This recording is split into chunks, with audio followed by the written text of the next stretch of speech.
Hello painters! Well, it's another great day to paint, and we still have a little ways to go on our bowl of fruit, so let's get started right away.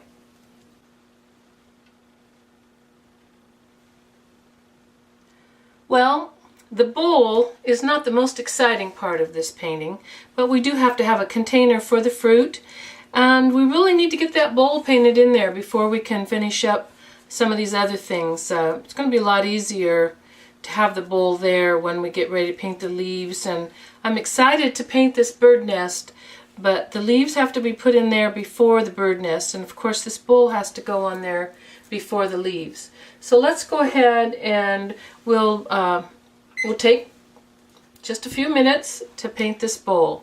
I'm going to be using my number 8 oval blender for the most part. I'll probably pick up a little smaller brush in some of the smaller areas.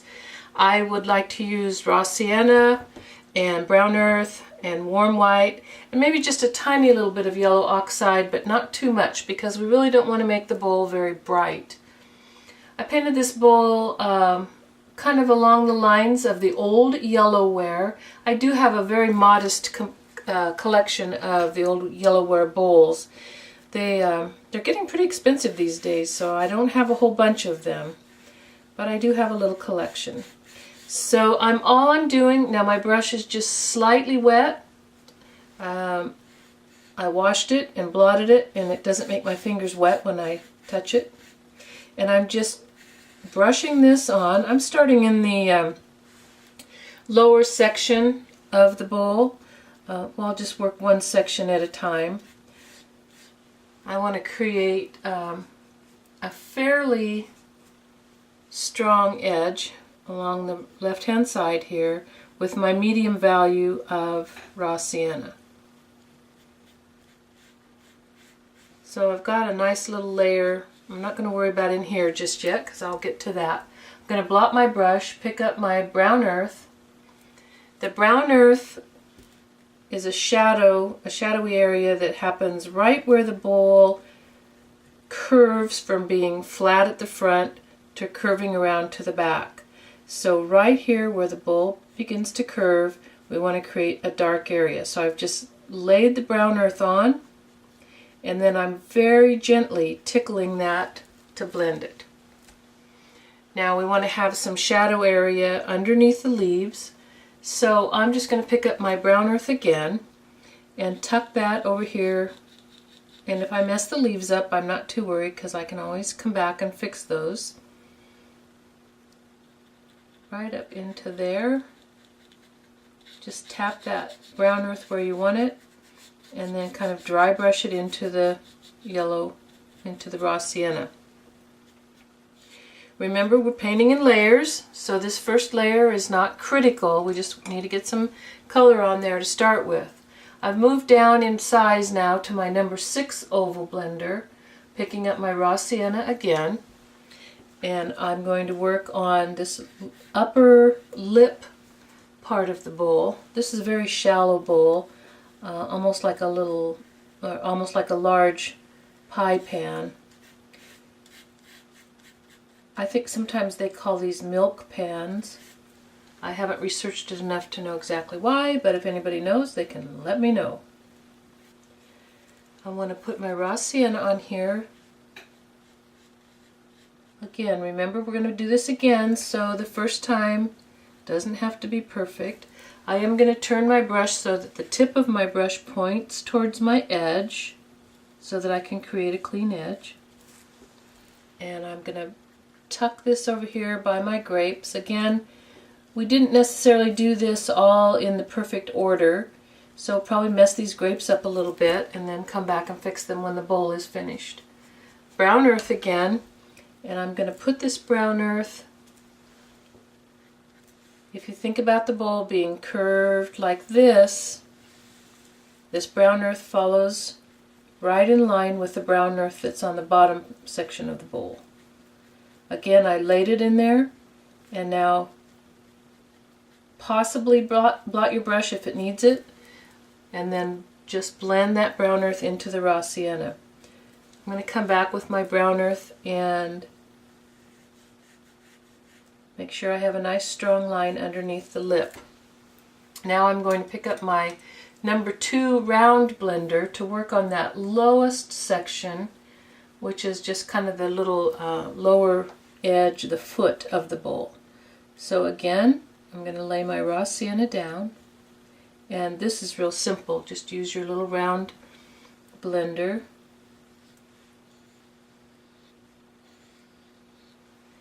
And make sure when you want to create a clean line, you push the tip of the brush towards that line and give it a little bit of a rub.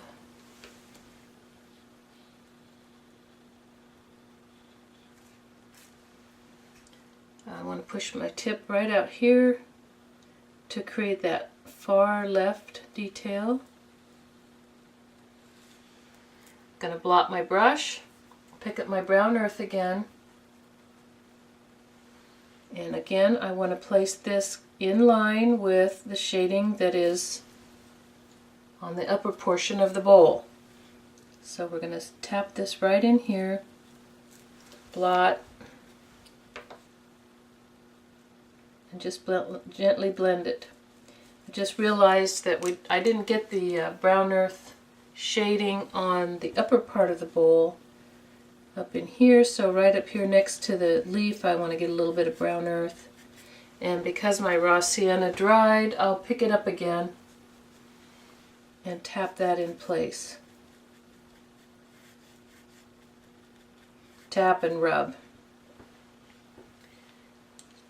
Now my the raw sienna on the bottom section has dried, so I can come in and get a little bit of brown earth under the leaves over on the right hand side.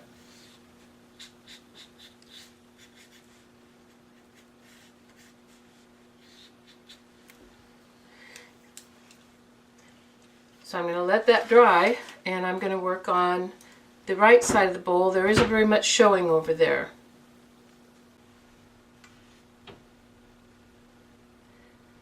So before I move over here to the right hand side, I wanted to make sure that we got this section kind of in the middle here, and there are a couple of things I want to make sure you take note of. Number one, you want to make sure that the edge of your bowl cuts across right nice and clean right in front of that pear. I'm using a small round blender now so that I can get into these small places.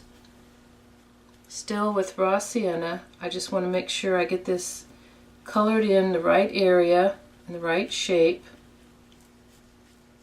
so that it cuts right across the pear. Now, in painting this for you, I did notice that on my original, the front part of the pear should be coming right across here too. On the original, you can see a little bit of the pear curving right in here, which you would not be able to see. So make sure you get that little section painted in of the bowl that comes in front of the pear. And then let's just note a couple of places that you might miss when it comes to getting the bowl showing in between all of these leaves. There is a section of bowl that shows right in here. There's a tiny little section, a little triangle shape right here. And some of these can be cleaned up and defined a little bit better after we get the leaves in. But for now, maybe just put a spot of color in there so that you know that that's part of the bowl. Now we want to make sure that the bowl comes up and hides behind the nest right in this area under the leaf and under the nest. So I'm going to make sure I put some bowl color right up in there. Now we're going to see this front lip of the bowl coming straight across, and it's going to come across right in here too, but it's going to be very vague in shadow behind everything, and you're not going to be able to see too much of the detail. So keep in mind that all of these little areas are going to show up as bowl as you go along. So I'll go ahead and get the rest of this bowl painted with one coat and shade it a little bit. You can see that over here is going to be mostly undefined and in shadow over here on the right hand side. On the left hand side we see a little bit more of the detail. but we really don't want to pull the viewer's eye downward too much. The bowl is basically painted with layers of dry brushing. So I'm going to dry brush my raw sienna and brown earth together, and then I'm going to come back and do that again. I'll dry brush my raw sienna on, clean the brush, and pick up some brown earth and dry brush that into place. And I'm probably going to do that 3 or 4 times, and each time I do that, what I'm going to look for is places where I can either make my dark area a little bit bigger, extend it into another area, or where I need to make my light area a little bit bigger, so that I'm not just putting the same colors in the exact same places over and over again, but I'm expanding and letting the dark areas grow and take shape, and same with the light areas. Now what I want to do is mostly get my raw sienna and my brown earth fairly well finished up, you know, as much coverage as I want, and fairly well blended before I start adding any light to it. So I think what I'm going to do is mostly work on this section over here on the right hand side where you can see it a little bit better. It's all the same process, even over here in these more hidden areas.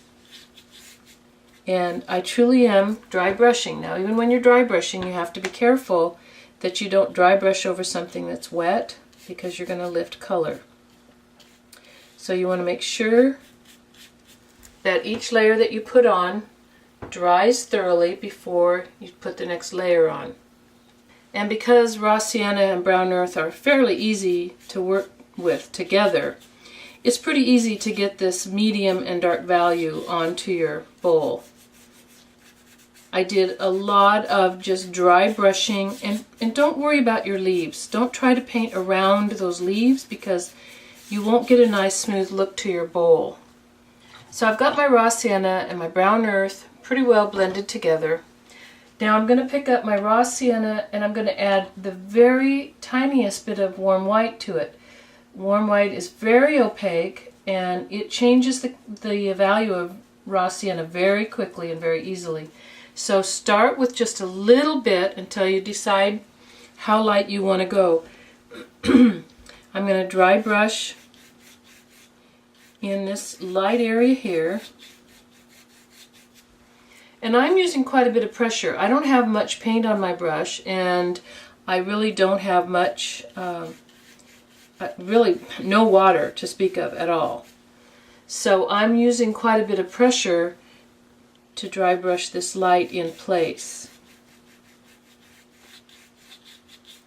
Now if you drag this into some place where you really don't want it, that's okay. And in fact, sometimes that works out very well, because you can then drag some medium or some dark back over it and create a nice blend and a nice value. You can get lots of different values that way. So you're just going to continue on dry brushing and dry rubbing with raw sienna, brown earth, and raw sienna plus warm white. Once you get pretty much as light as you think it should be, you can then add a highlight. So then you would add just a little bit more warm white to your raw sienna, and the highlight would only fall in this left hand side. We don't want to put anything lighter than kind of a medium light over here in the other part of the bowl. Once you have the bowl fairly well blended, looking, you know, pretty much the way you think it should look, you could add just the tiniest little bit of very dark shading, and I don't recommend going to straight burnt umber, but burnt umber plus brown earth. So that gives you just a little bit darker shading that you can work with, and tuck that in under the leaves over here. Remember, the light is coming from the upper right, so you wouldn't necessarily tuck any dark in where any light might be hitting it, but behind and under the leaves might need a little bit more dark. Behind and under these grapes, up in here behind and under the leaf and the nest, and maybe a little bit of dark that's falling to the left of this big leaf here.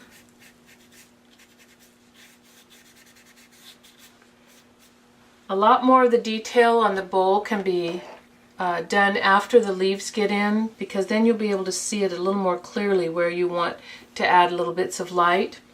So I think for me, I think this is as far as I need to go on my bowl for right now, and I'll be able to put my leaves in and then go to my nest. So I'm going to put leaves in.